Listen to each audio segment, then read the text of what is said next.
y'all, we have been so busy here at the farm the past couple of days. Sometimes it can be a little bit overwhelming, but we have tag teamed and tried to get stuff done. Now, in making this video for you guys, well, I'm just going to have to let the video talk for itself, because this is going to be the first video where my husband Tony is actually in the video. He has been a little on the shy side, but he can be quite funny. That's why you have to wait to the end of this video too, because I've got a little special treat for you. I got a couple of bloopers at the end of it. But y'all, here he is. Y'all asked for it.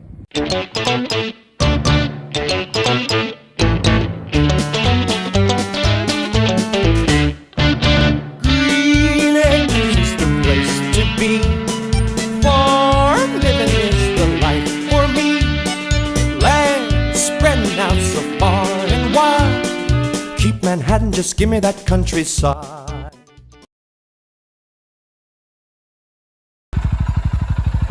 So I know she thinks she's helping. I know she does.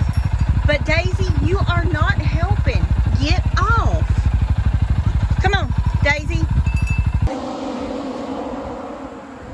Alright, we're starting the stalls in the barn. Daisy, come here, Daisy. Of course, Daisy's helping him. Alfie's biting my fingers.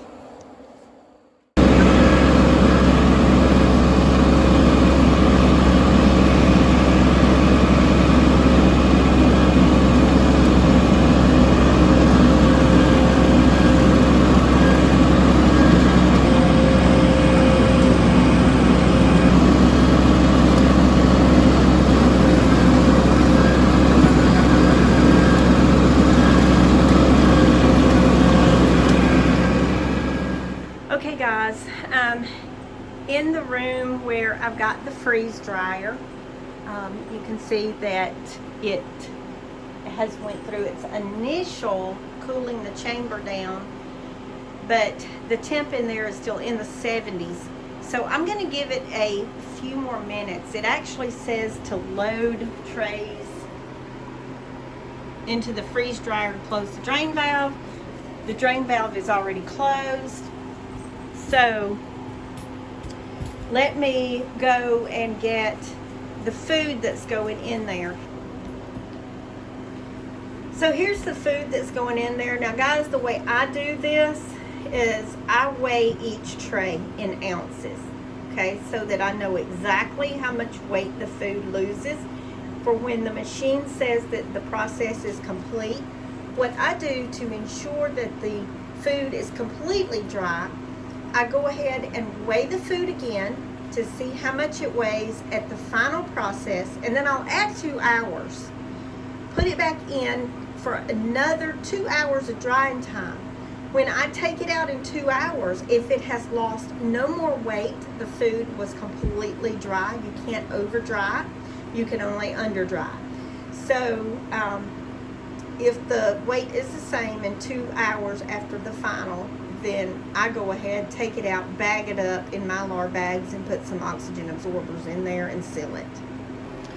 Okay, so I have put the food in there. The apples are here, and then there is the okra on the other 4 shelves. The temp is down to 26 degrees, so it is freezing in there. And I've got this one set to where it'll go down, the initial freeze is 0, and when it holds 0 or goes below 0, there's an extra hour of freeze time before the vacuum pump turns on and the drying process starts. So I will see you in a day or so.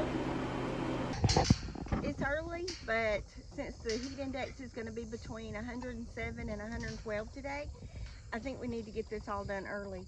So today is vaccination day, because it's been a year for my goats. Daisy, I'm not sure about, but let's go ahead and get her a CDNT vaccine while we're doing the other goats.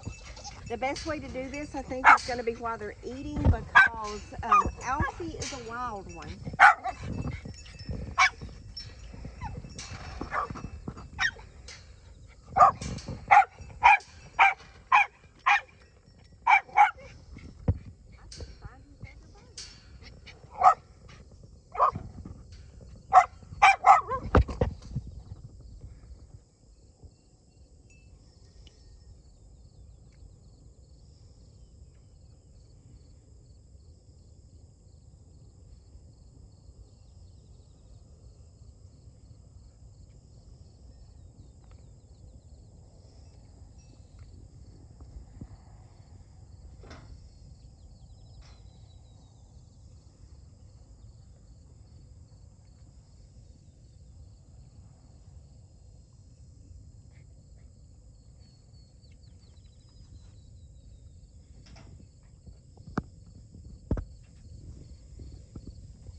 Let's see what else we can get into.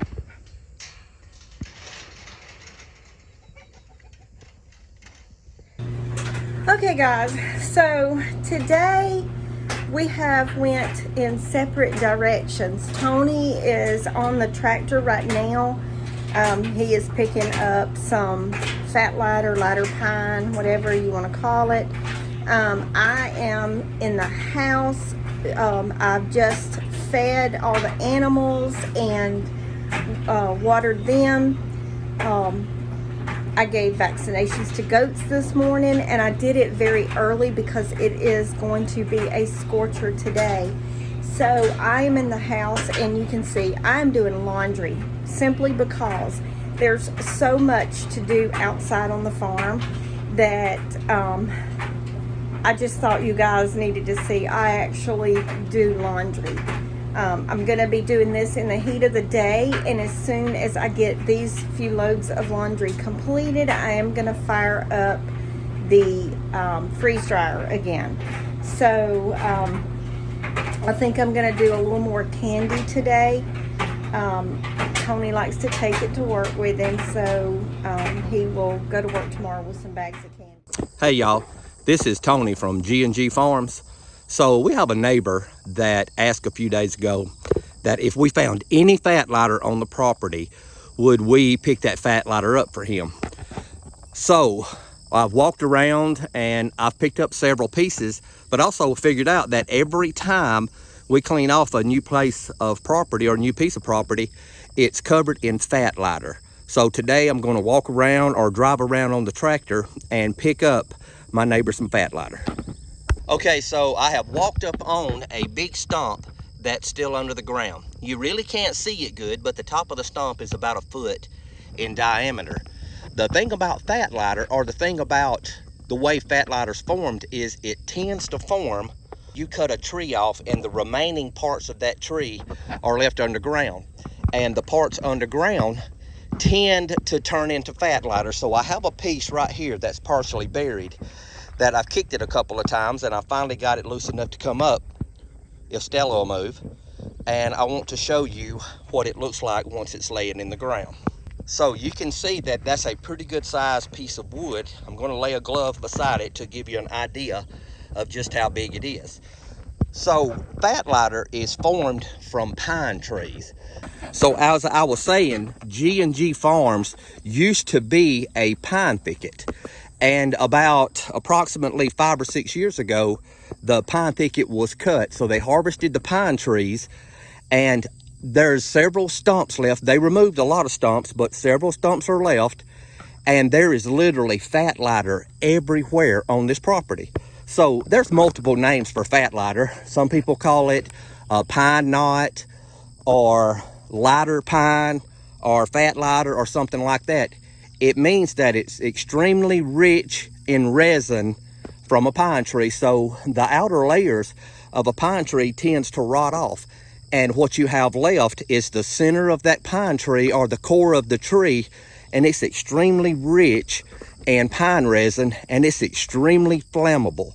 So one thing about pine knots or fat lighter that people use is the fact that that fat lighter is used to build fires. So people that have fireplaces or have wood stoves, or some means even campers, so they'll use fat lighter to get the fire started. So we're going to go around today and pick up as much fat lighter as the bucket of the tractor will hold.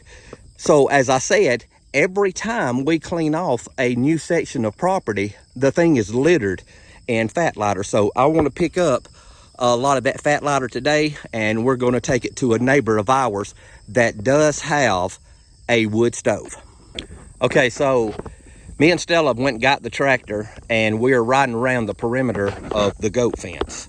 And on the perimeter of the goat fence, when we built the fence, or we built the pasture, we threw just multiple pieces of lighter pine or fat lighter. We threw it out of the way and across the fence. And I'm going to take the tractor, go around the perimeter of the fence, and pick up as much fat lighter as I possibly can and get in the bucket of the tractor.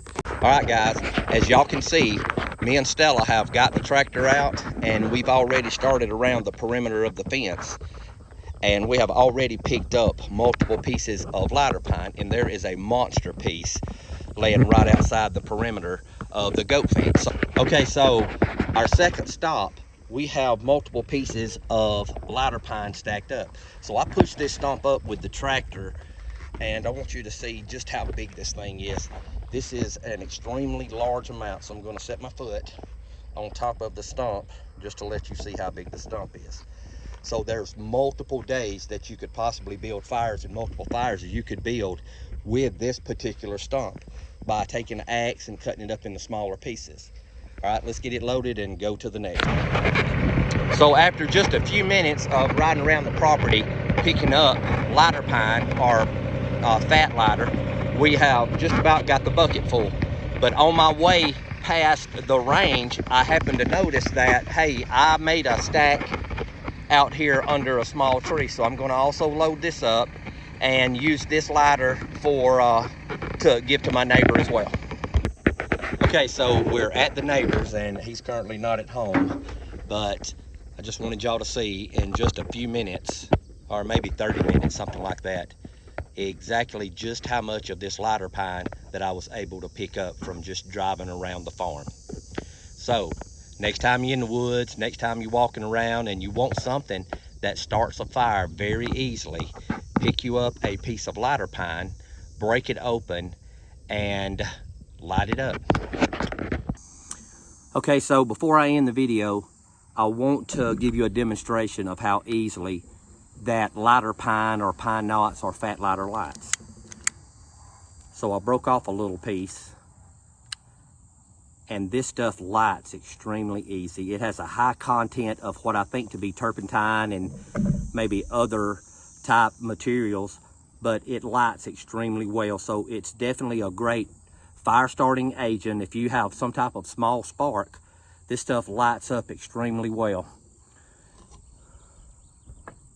So in conclusion, fat lighter was not only can be used for lighting fires, and it's very good at that, but as a side note, you've heard it called multiple names. It's been called fat lighter, it's been called lighter pine, and some people even call it a pine knot. And you know, back in the day, a pine knot is what people always said you straightened your brother-in-law out with. Now, I'm not saying that's a preferred method, and I'm not saying that you should straighten your brother-in-law out with a pine knot. I'm just saying that's an option that you should never take off the table. I'm just kidding. Don't hit your brother-in-law with a pine knot, because if you do, your sister will not talk to you for about 2 weeks. All right, guys, I'm gonna wrap it up. Y'all have a good day. It's hot out here, and an old man's going in the house. See y'all.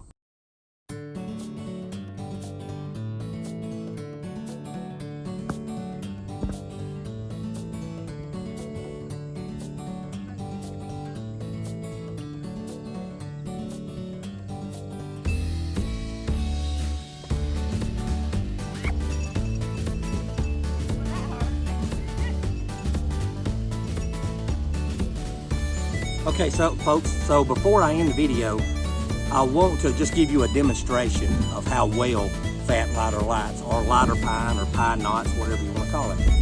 So I busted a piece open, and if you can see that, I want you to see the color of it on the inside. It's a deep, rich, kind of a brownish red looking color where all of that resin in that pine tree has collected, and it lights extremely easy. So with the wind blowing 300 miles an hour,